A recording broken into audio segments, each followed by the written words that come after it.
On today's episode of LEGO Refresh, we finish our SpongeBob series with the second and final wave of sets. If you missed part 1 of the series, you can watch that episode here. If you enjoy this part 2, then consider subscribing and liking the video to help out our series. Where we left off with SpongeBob, we had received a number of unique builds, figures, and some really nice reprints. Some sets were stellar and some left a lot of room for improvements. Some of these rebranded sets are leaps better, while some are actually a step backwards. Without further ado, let's get started in this episode of LEGO Refresh. Starting in 2009, these two sets actually both ran for almost 3 years, with our first set actually going forward another 6 months on top of that.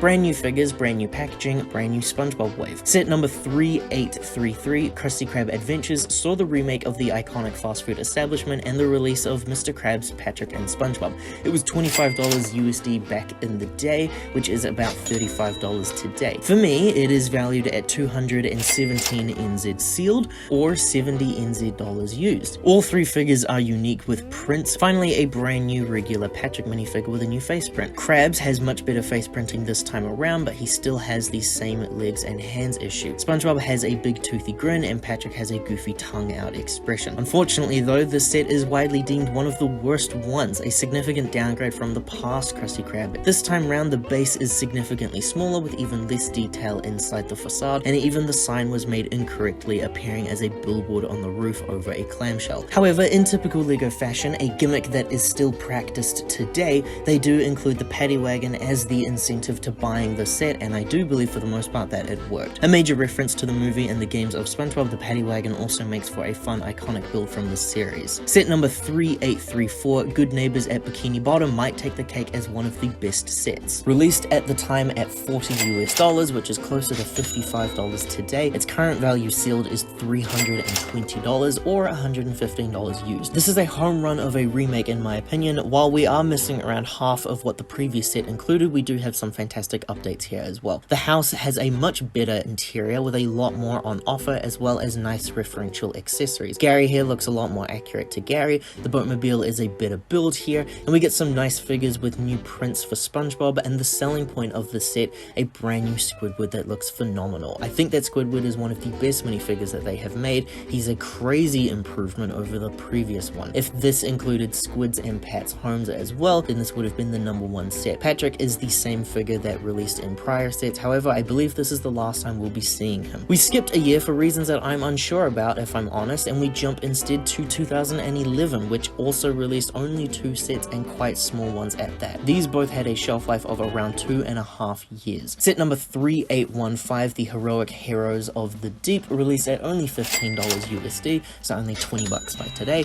and it's currently valued at $120 new or $44 used. That's not too bad. The set features a boatmobile that was heavily inspired by superhero vehicles and iconicity, as well as SpongeBob and Patrick appearing both as superheroes. It's worth mentioning that these superhero designs never seem to appear in any SpongeBob material besides merchandise, which is really weird considering that there's already existing superheroes in the show like Mermaid Man and Barnacle Boy, as well as superhero episodes where SpongeBob and his friends dress up as their own unique heroes. Even the Sponge Out of Water movie, which did release later, features new superhero designs. Plankton is also included here, which is great if you missed him the first time round from that Krusty Krab. I think his piece here is much better, not much else to say. Set number 3816, Glove World, is a reference to one of my favorite episodes. The set was $20 USD, like most SpongeBob sets were, so $28 today. Its current value is $112 brand new or $48 used. A pretty affordable wave of sets by today's standards actually. The set was an amusement park for the city of Bikini Bottom. It featured a small ticket stand that is also an ice cream parlor and a Ferris wheel. SpongeBob has a large toothy grin and Patrick is filthy in chocolate. Sandy was the same as before, but a much nicer way to get her here, and we also had another fish vendor who was now yellow and filled the role of a new occupation in the world. Which brings us to 2012, which is the last time that we ever saw LEGO SpongeBob sets. These sets had a shelf life of almost 2 years once more. Set 3817, the Flying Dutchman, was $25 $25 at release, $32 today, and is $148 sealed or $77 in a used state. We got exactly what's in the title, the Flying Dutchman, a ship with a little bonus island as well. I think the Pirates line was still around at this time, so it does fit quite nicely with that theme. SpongeBob and Patrick are featured as honorary pirates because the main selling point here is the Flying Dutchman. He is the only humanoid type character who features a regular minifigure head. I like this figure a lot, but it's not translated very well. You have to keep in mind that we didn't have the likes of Looney Tunes or the Muppets figures just yet, so special heads for human type characters was still a rarity. I think if they remade this today, then they wouldn't release him in this state. His head shape in the show is a perfect fit for a special mold. Set is pretty fun. The ship and the island are pretty simple, but the style is all there, even though the ship's design doesn't quite match the source material very well. Our final set comes as 3818, the Bikini Bottom Undersea Party. It's almost like a final farewell celebration set. It retailed at $50, which is more than the previous one,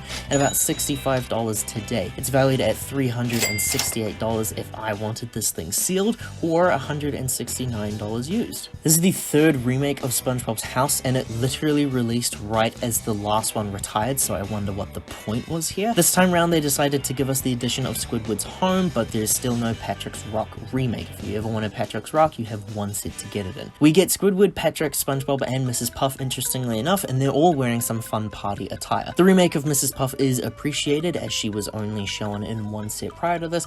This version can also be used as a pretty easy regular version of her. A pink flower and smile are the only additions made. Some flower decals for the rest of the gang, as well as some sleeves for Squidward, red pants for SpongeBob, and some swag shades for Patrick. SpongeBob's house no longer has any of those cool accessories from the previous one. This is what the set decides counts as a bed, and Gary also features a food bowl. Instead, the accessories are replaced by a DJ turntable for Patrick, some speakers, a merry-go-round, a seesaw, and a juice bar. Squidward's house is also present, and it's probably the best improvement of them all. Featuring some art prints and his clarinet, there is no window for him to look out from though, unfortunately. That is every LEGO SpongeBob set released from Wave 2. Some pretty strong improvements made in some details, but some questionable choices for some sets as well. What are your thoughts on the theme as a whole? If you missed part 1, then you can click here to view that episode, and be sure to return next week where I'll be ranking and comparing each of the SpongeBob sets. Thank you for watching. Liking and subscribing helps us support the series and support the channel, and we will see you in the next episode.